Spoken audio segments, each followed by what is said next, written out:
Portugal nationality from expression of interest, बहुत ज्यादा इस चीज का शोर है और हर बंदे की इसके ऊपर अपनी अपनी राय है। अब जो मेरे फॉलोअर्स है वो तो ये सोचते होंगे कि अब तक वीडियो नहीं आई इस चीज के ऊपर, कोई वीडियो नहीं बनाई, ठीक है। और वाकई ही कोई वीडियो जानबूझ के नहीं थी बनाई। मैं कुछ रिसर्च वर्क में मसरूफ था, कुछ रिसर्च कर रहा था कि क्या ये वाकई सच है कि आप इस चीज को अप्लाई कर सकते हैं या नहीं अप्लाई कर सकते, और अगर अप्लाई कर सकते हैं तो under what authorities and under what legal grounds. तो बात यह है कि वीडियो को एंड तक देखिएगा, बड़ी जरूरी इसमें चंद बातें हैं और चंद पॉइंट्स हैं जो बेसिकली समझने वाले हैं। सबसे पहली चीज तो ये है कि आपको जो दूसरे कंटेंट क्रिएटर्स की तरह मैं ऐसा नहीं करूंगा कि जो काम की बात है वो आपको सबसे एंड पे बताऊंगा, सबसे पहले बताता हूं और उसको हम बयान करने की, एक्सप्लेन करने की कोशिश भी करते हैं। सबसे पहली बात तो ये है कि लॉ रेगुलेट नहीं हुआ। सिंपल सी बात है कि ये जो लॉ है ये रेगुलेट नहीं हुआ। इसका जो प्रूफ है या इसकी जो चीजें हैं या इसका जो कह ले कि एक आंसर है फ्रॉम IRN और from another any other concern department, वो आपको मैं इसमें इस वीडियो में शेयर कर दूंगा आपके साथ। लेकिन इसके साथ साथ एक गुड न्यूज भी है, वो ये है कि लॉ रेगुलेट तो नहीं हुआ मगर जो डिपार्टमेंट्स है वो लॉ को प्रैक्टिस करना स्टार्ट कर गए, ठीक है जी।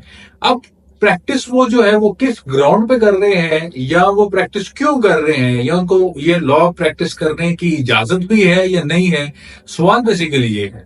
अब हमें समझना चाहिए कि जो भी एडमिनिस्ट्रेटिव अदारा होता है, डिपार्टमेंट्स होते हैं, कोई भी ऐसी चीज है जो हुकूमती निजाम के साथ जुड़ी हुई है, ठीक है, एक ऑर्गन है, एक गवर्नमेंट बॉडी ऑर्गन है, उसको कुछ पावर्स जो है वो डेलीगेट की जाती है, ठीक है जी। ये कॉन्सेप्ट बेसिकली समझते हैं।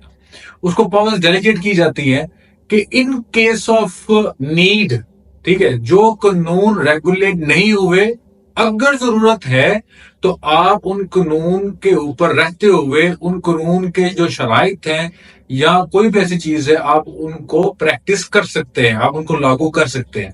अब हुआ ये है कि जिन लोगों ने अपनी अप्लाई की है नेशनलिटी, उनको किसी को सर्टिफिकेट मिला है, किसी को विदाउट सर्टिफिकेट उन्होंने कंसीडर कर लिया है from the date of expression of interest, आम जुबान में बोले तो फाइल लॉग की तारीख से उन्होंने कंसीडर कर लिया है। अब वो कंसीडर कर रहे हैं अपनी डिपार्टमेंटल डिस्क्रेशन की वजह से, इसको कहते हैं डिपार्टमेंटल डिस्क्रेशन या एडमिनिस्ट्रेटिव डिस्क्रेशन। जैसे कि discretion powers of the court, अदालत की डिस्क्रेशन पावर्स है, अदालत की अपनी अपनी जो मर्जी की पावर्स हैं।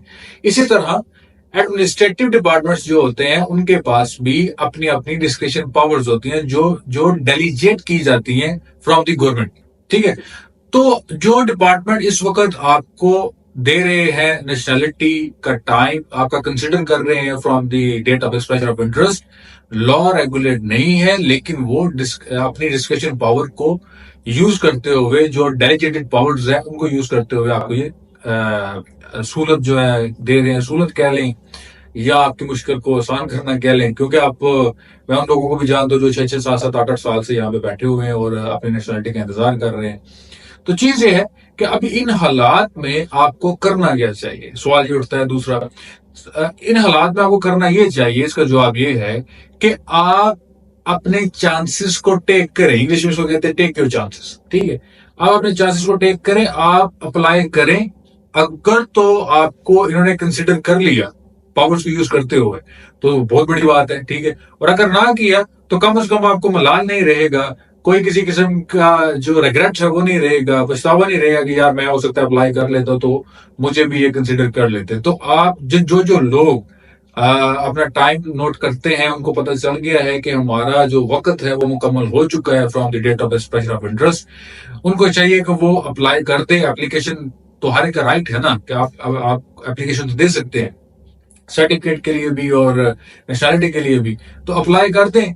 अगर तो आपके ऊपर भी डिस्क्रिप्शन पावर जो है और जो डेलीगेटेड पावर है वो यूज करते हुए इन्होंने आपको भी एंटरटेन कर दिया तो you are a lucky one, और ये ऐसा होगा। अब ये और एक और चीज है, ये इस चीज का इशारा है कि अब जो लॉ है वो भी रेगुलेट हो जाएगा, क्योंकि लॉ तो मौजूद है, लॉ को इस्तेमाल भी किया जाना शुरू हो गया है, ठीक है, under the need of the time. Need of the law, ठीक है, तो लॉ को भी अब रेगुलेट होना पड़ेगा. ये आज की थोड़ी सी कानूनी बात थी. खुश रहें, आबाद रहें, अल्लाह हाफिज.